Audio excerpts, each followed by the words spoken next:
할렐루야. 8월 22일 토요일입니다. 이사야서 31장 1절로 9절 말씀.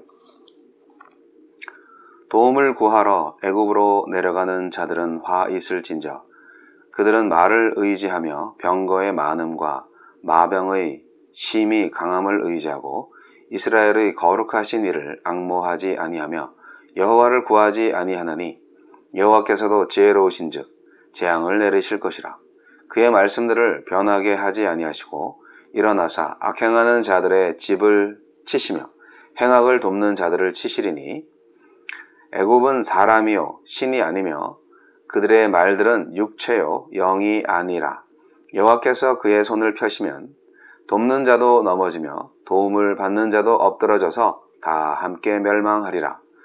여호와께서 이같이 내게 이르시되 큰 사자나 젊은 사자가 자기의 먹이를 움키고 으르렁거릴 때 그것을 치려고 여러 목자를 불러왔다 할지라도 그것이 그들의 소리로 말미암아 놀라지 아니할 것이요 그들의 떠듬으로 말미암아 굴복하지 아니할 것이라. 이와 같이 나 만군의 여호와가 강림하여 시온산과 그 언덕에서 싸울 것이라. 새가 날개치며 그 새끼를 보호함 같이 나 만군의 여호와가 예루살렘을 보호할 것이라. 그것을 호위하며 건지며 뛰어넘어 구원하리라 하셨느니라. 이스라엘 자손들아, 너희는 심히 거역하던 자에게로 돌아오라. 너희가 자기 손으로 만들어 범죄한 은 우상, 금 우상을 그날에는 각 사람이 던져버릴 것이며 아수르는 칼에 엎드러질 것이나 사람의 칼로 말미암음이 아니겠고 칼에 삼켜질 것이나 사람의 칼로 말미암음이 아닐 것이며 그는 칼 앞에서 도망할 것이요 그의 장정들은 복역하는 자가 될 것이라.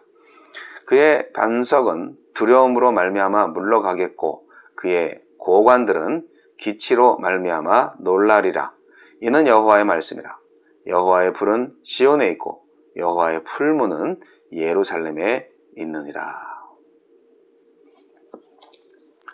누가 시온의 보호자인가? 애굽으로 내려간 유다 지도자들에게 화를 선언하십니다. 그러나 유다가 돌아오기만 하면 그들을 위해 싸우시고 구원해 주실 것이라고 약속하십니다. 자, 하나님은 어떤 분이십니까? 악인을 벌하시는 지혜의 하나님이십니다. 유다는 죄에서 돌이켜 하나님께 돌아가야 하지만 오히려 하나님에게서 돌이켜 애굽으로 돌아갑니다. 그들은 애굽과 동맹을 맺는 것을 지혜로운 일로 여겼지만 하나님은 그 계획을 좌절되게 하심으로 그들의 어리석음을 드러내실 것입니다. 애굽이 심판받을 때 유다는 비로소 애굽이 사람에 불과하고 그들의 군마도 고깃덩이에 지나지 않음을 깨닫게 됩니다. 이처럼 악한 일에 지혜로운 사람은 악을 벌하시는 하나님을 만나고 악한 일에 한없이 어리석은 사람은 그를 도와주시는 지혜의 하나님을 만날 것입니다.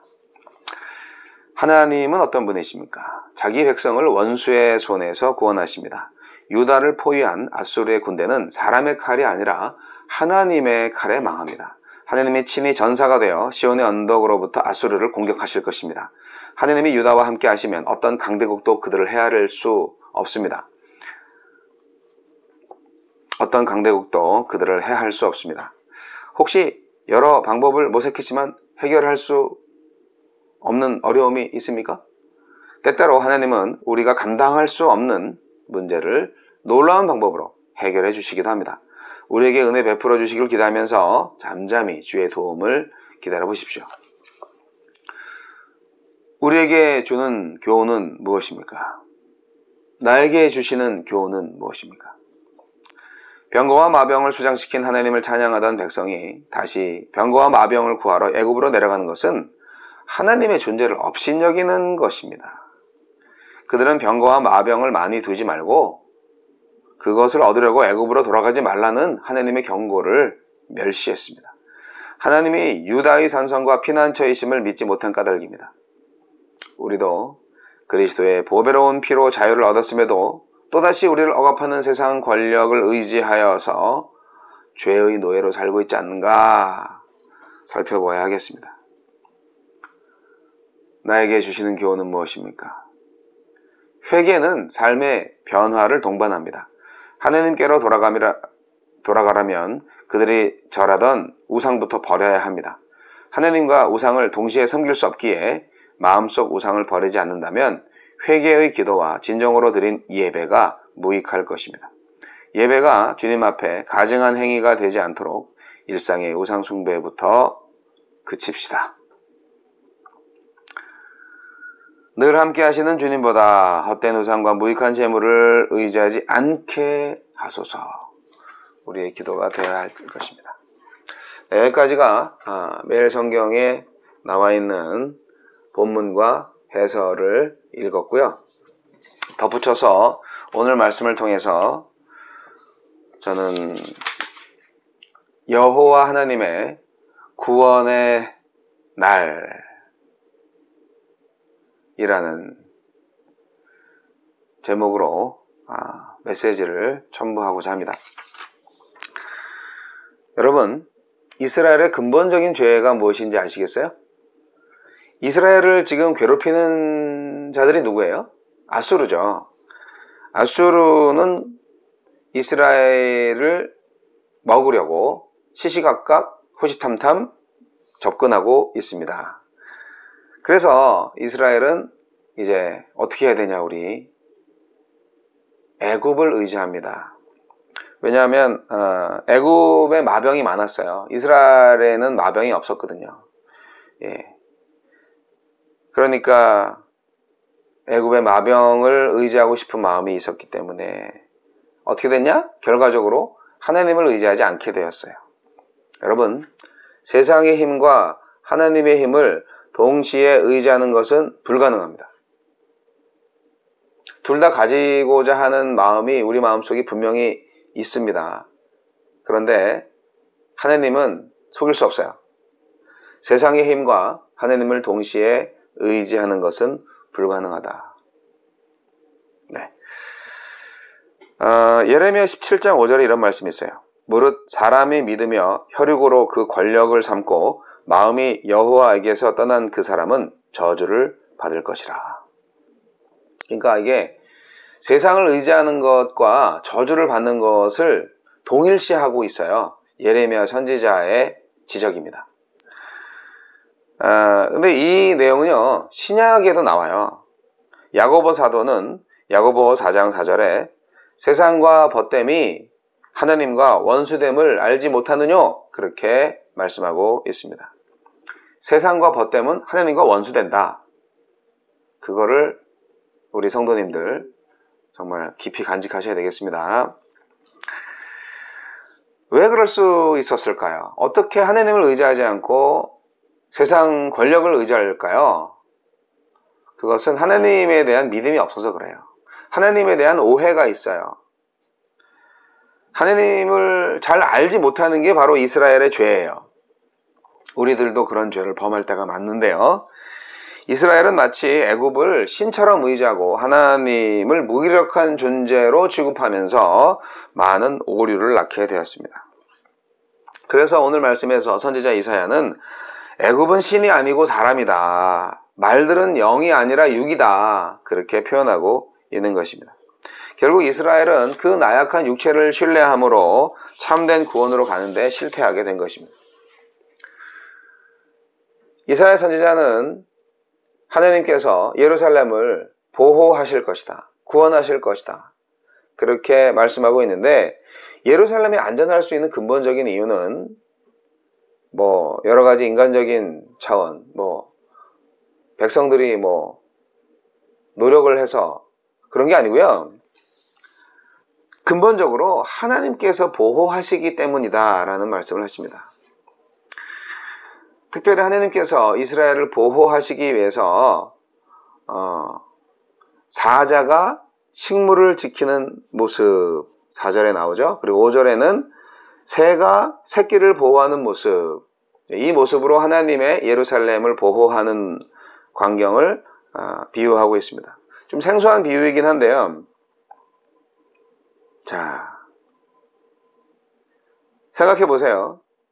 하나님은 당신의 백성들에게는 새끼를 품은 어미새와 같이 인자할 것이지만 원수들에게는 먹을 것을 움켜쥐고 단숨에 삼켜버리는 사자와 같다. 어때요? 딱 떨어지지 않으세요?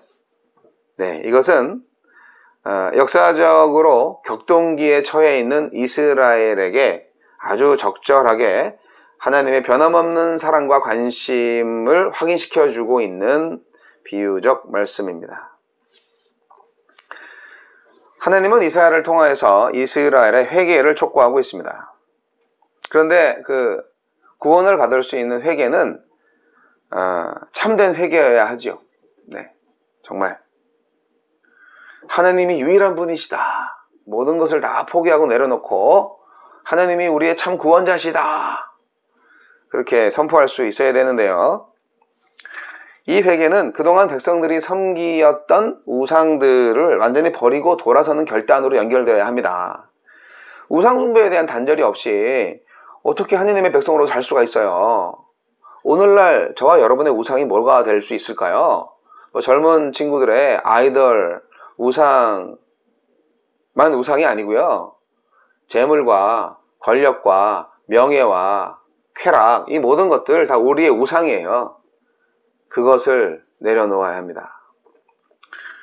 완전히 내려놓아야 합니다. 그것들이 다 없어도 하나님은 나의 모든 것입니다.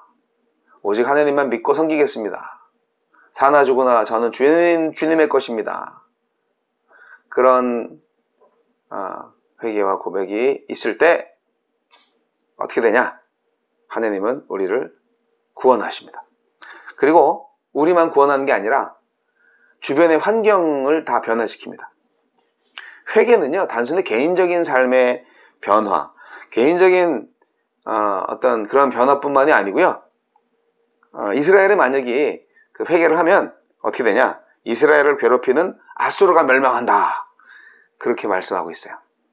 이스라엘의 회개가 아수르의 멸망까지 확대되고 있다는 거 놀랍지 않습니까? 자신의 잘못을 뉘우치고 참된 하나님께로 돌아온 이스라엘한테는 아수르의 강력한 힘이 더 이상 아무런 힘을 발휘할 수가 없어요. 그냥 오히려 멸망을 촉구하는 그런 도구에 불과합니다. 모든 것은 하나님과의 영적 관계를 회복하는 것에 있습니다. 모든 문제의 열쇠는 바로 하나님과 영적인 관계를 회복하는 데에 있습니다. 여러분, 세상을 의지하지 말고 오직 하나님만을 의지하십시오. 오늘은 여호와 하나님의 구원의 날입니다. 하나님의 백성은 하나님께로 돌아가야 합니다. 여호와의 불이 그 백성에게 임할 것입니다. 우리는 지금 구원의 날에 살고 있어요. 그런데 그 가운데 살면서, 구원의 날에 살면서 이 세상에 있는 것들에 자꾸 눈이 팔려요. 그래서 하나님을 잊어버린 채 살아가고 있습니다. 일주일에 한 번 예배에 참석함으로써 성도의 의미를 다한다는 것으로 생각하는 사람들이 있어요. 성경을 읽지 않거나 기도하지 않는 것이 예배에 빠지는 것만큼이나 큰 잘못임을 사람들이 잘 알지 못해요. 구원의 확신만 있으면 된다고 생각하고 성도의 삶에 있어서 중요한 요소들을 다 무시합니다. 그러시면 안 돼요. 이때 우리는 하나님께로 돌아가야 합니다. 하나님께 돌아가는 성도는 어떻게 돼요? 하나님의 불을 체험하게 됩니다. 이사야 선지자가 하나님을 만났을 때 그 스랍 중에 하나가 이 화저로 제단의 숯불을 그의 입술에 대었던 것을 여러분 기억하시죠? 우리가 하나님께로 돌아가면 그런 체험을 하게 될 거예요. 그리고 우리의 삶이 변화될 것입니다. 오늘은 구원의 날이다. 그리고 우리의 회개를 통하여서 이루어지는 구원은 하나님의 불을 받는 날이 된다. 저와 여러분의 축복의 메시지가 되시기를 바랍니다.